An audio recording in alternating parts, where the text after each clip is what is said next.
History எடுத்து பார்த்தோம்னா apple நிறைய தடவை ரிஸ்க் எடுத்திருக்காங்க. சில ரிஸ்க் ஃபெயிலியர் ஆகும். சில ரிஸ்க் அவங்களே எதிர்பார்க்காத அளவுக்கு சக்ஸஸும் ஆகியிருக்கு. 2020 ஆப்பிள் 3 டிவைஸை லான்ச் பண்ணாங்க. MacBook Air, MacBook Pro, Mac mini. 2020க்கு முன்னாடி வரைக்கும் ஆப்பிள் லான்ச் பண்ண மேக்புக்கில் இன்டலோட சிப்பை தான் யூஸ் பண்ணியிருப்பாங்க. பட் 2020 ஆப்பிள் லான்ச் பண்ண மேக்புக்கில் ஆப்பிளோட ஓன் மேனுஃபேக்சரிங் சிலிக்கான் M1 சிப்பை இன்ட்ரடியூஸ் பண்ணாங்க. இதுதான் அந்த M1 மேக்புக். இந்த மேக்புக்கை கிட்டத்தட்ட நான் ஒரு 6 மாசமா யூஸ் பண்ணியிருக்கேன். இதில் நான் ஒரு ஷார்ட் ஃபிலிமே எடிட் பண்ணுறேன்.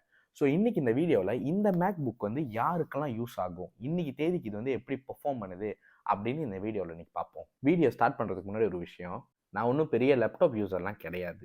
ஏன்னா எனக்கு எப்பயுமே டெஸ்க்டாப் தான் ரொம்ப பிடிக்கும். ஏன்னா அது எனக்கு ஒரு சாலிட் ஃபீல் கொடுக்கும். பட் அதே சாலிட் ஃபீல் தான் இந்த மேக்புக்கை நான் கையில் எடுக்கும் போதும் எனக்கு ஃபீல் ஆனிச்சு. ஒரு வெல் பில் அலுமினியம் பாடி, வெயிட்டை ரொம்ப கரெக்டாக ஆப்பிள் டிஸ்ட்ரிபியூட் பண்ணியிருந்தாங்க. நல்ல கிளிக்கியான கீபோர்ட், அப்புறம் பெரிய மவுஸ் பேட், இப்படி எல்லாம் ரொம்ப நல்லா கொடுத்துருந்தாங்க. பட் மேக்புக்குன்னு வரும்போது ஆப்பிள் ரொம்ப பெருமையாக ஒரு விஷயம் சொல்லுவாங்க. அது என்ன விஷயம்னு பார்த்தீங்கன்னா, அவங்களோட மேக்புக்கை ஒரே கையில் திறக்கலான்னு. பட் நான் ட்ரை பண்ண வரைக்கும் ஒரு சில டைம் சரியாக ஒரே கையில் என்னால் திறக்க முடிஞ்சுது. But most of the time நான் 2 கையை யூஸ் பண்ணி தான் இந்த மேக்புக்கை ஓப்பன் பண்ணேன். அது ஏன்னு எனக்கு தெரியல. எனக்கு இந்த மேக்புக்கில் நெகட்டிவாக பட்ட ஒரே விஷயம் இதோட போர்ட்ஸ். ஆப்பிள் இதில் வெறும் 2 USB-C தான் கொடுத்துருக்காங்க. இப்போ நீங்கள் ஒரு ஹார்ட் டிரைவ் யூஸ் பண்ணணும்னா கூட உங்களுக்கு வேறு வழியே இல்லை, ஆப்பிளோட எக்ஸ்பென்சிவ் டோங்கலை வாங்கி தான் ஆகணும். பட் நான் கொஞ்சம் காசு சேவ் பண்ணலான்னு ஆன்லைனில் இந்த யூக்ரீன் டோங்கலை வாங்கினேன். இது ஒன்றும் ப்ரொமோஷன்லாம் கிடையாது. ஒரு பட்ஜெட் அப்படின்னு வரும்போது எனக்கு இந்த டோங்கல் ரொம்பவே ஒரு நல்ல ஆப்ஷனாக பட்டது. இந்த மேக்புக்கில் ஆப்பிள் 13 இன்ச் ஸ்க்ரீன் கொடுத்துருக்காங்க. ஆக்சுவலி என்னோட ஐமேக் 21 இன்ச்.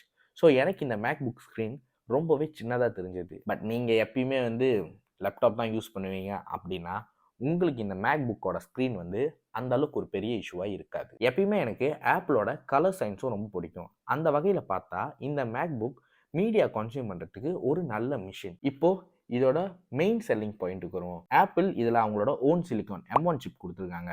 ஸோ இந்த M1 சிப் ஒரு ARM பேஸ்ட் சிப். ஓகே, முதல் நம்ம ARM பேஸ்ட் சிப்னா என்னன்னு புரிஞ்சுக்கிறதுக்கு ட்ரை பண்ணுவோம். ARM பேஸ்ட் சிப்செட்டுக்கு முன்னாடி பிராண்ட்ஸ் எல்லாம் X86 அப்படின்ற ஸ்ட்ரக்சரை சிப்செட்டில் யூஸ் பண்ணாங்க.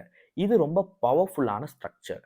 ஆப்ஸ் பில்ட் பண்ணுறதுக்கு VFX 3D இது எல்லாத்துக்கும் கண்டிப்பாக X86 தான் தேவைப்படும். அந்த ஸ்ட்ரக்சர் தான் தேவைப்படும். பட் X86 ஸ்ட்ரக்சருக்கு ரொம்ப பவர் வேணும். ப்ளஸ் அது ரொம்ப ஹீட்டை ப்ரொடியூஸ் பண்ணும். ஸோ கூல் பண்ணுறதுக்கு நிறைய கூலிங் ஃபேன்ஸ் தேவைப்படும். பட் ARM பேஸ்ட் ஸ்ட்ரக்சர் இதுக்கு அப்படியே ஆப்போசிட்.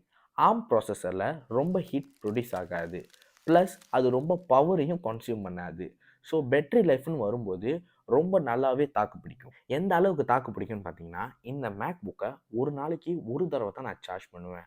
அந்த அளவுக்கு இதோட M1 சிப் இதோட பேட்டரி பவரை ரொம்ப எஃபிஷியன்ஸாக மேனேஜ் பண்ணுச்சு. பெர்ஃபார்மன்ஸ் வைஸ் பார்த்தாலும் ஒரு ஷார்ட் ஃபிலிமே நான் இந்த மேக்புக்கில் எடிட் பண்ணி முடித்தேன். அந்த எடிட் பண்ணுற டைமில் எந்த விதமான ஒரு லேக்கும் எந்த விதமான ஒரு ஏரரும் நான் ஃபேஸ் பண்ணலை. இந்த மேக்புக் ஜஸ்ட் 8GB RAM தான். பட் இதோட பெர்ஃபார்மன்ஸ் வேறு லெவல்னே சொல்லலாம். Day to day use like Excel, அப்புறம் டாக்குமெண்டேஷன், இது எல்லாத்துக்குமே இது ரொம்ப நல்லா பெர்ஃபார்ம் பண்ணுச்சு. வீடியோ எடிட்டிங் இதையே இது ரொம்ப பக்காவாக ஹேண்டில் பண்ணுச்சு. ஓவரால் பார்த்தா இந்த மேக்புக் ஒரு நல்ல டீல் மாதிரி எனக்கு தெரிஞ்சுது.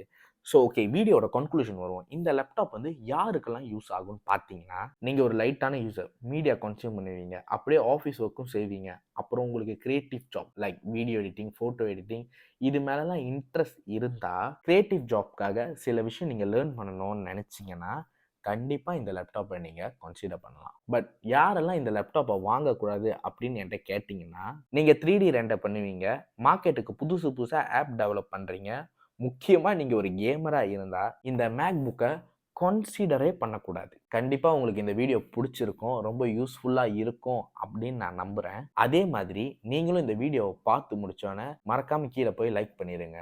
நீங்கள் லைக் பண்ணீங்கன்னா இந்த வீடியோ நிறைய பேரை போய் ரீச் ஆகும். அப்படி இந்த வீடியோ போய் நிறைய பேரை ரீச் ஆனிச்சுன்னா அவங்க இந்த மேக்புக்கை பிராண்டிங் மூலமாக வாங்காமல் அவங்களோட திங்கிங் மூலமாக வாங்குவாங்க.